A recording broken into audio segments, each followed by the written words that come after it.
To start things off, I'd like everyone, just for a second, to close their eyes and picture what I'm describing. The year is 1919. You've just been fired from your job as a commercial artist in Kansas City due to your editor believing you lacked imagination and had no good ideas.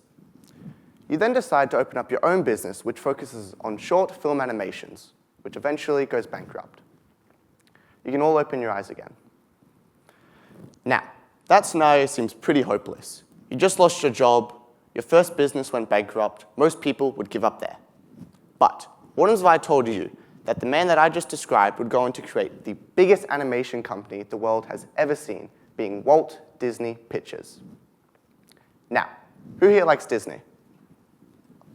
I know I do.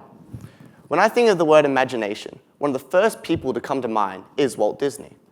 Now, think back to what his editor told him, that he lacked imagination and had no good ideas.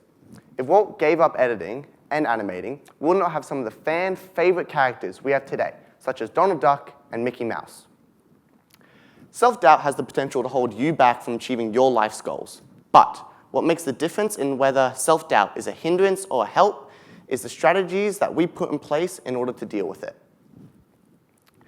Self-doubt often manifests from feeling overwhelmed by large, daunting tasks, new experiences, or past failures. So, how can we manage this?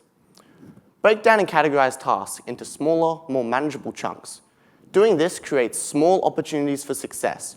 When successful, self-doubt reduces. To break down a task into smaller, more manageable chunks, we first need to determine what the most important parts are that need to get done and how much time we have to do it. For example, an exam at school. You have a time limit, a set number of questions to answer, each being a different level of difficulty, some being worth more marks than others. How do we stop self-doubt from hindering our success? Review the paper, assess the questions. What ones do you know the answer to?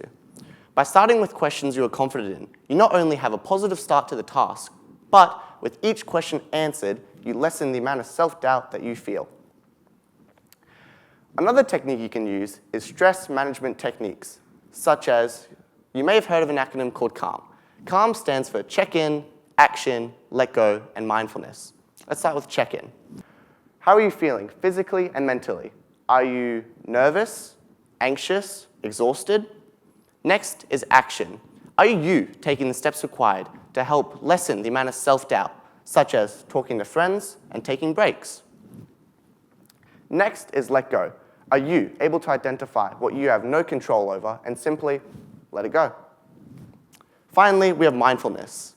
Are you staying present and in the moment, not worrying about the future or regretting the past?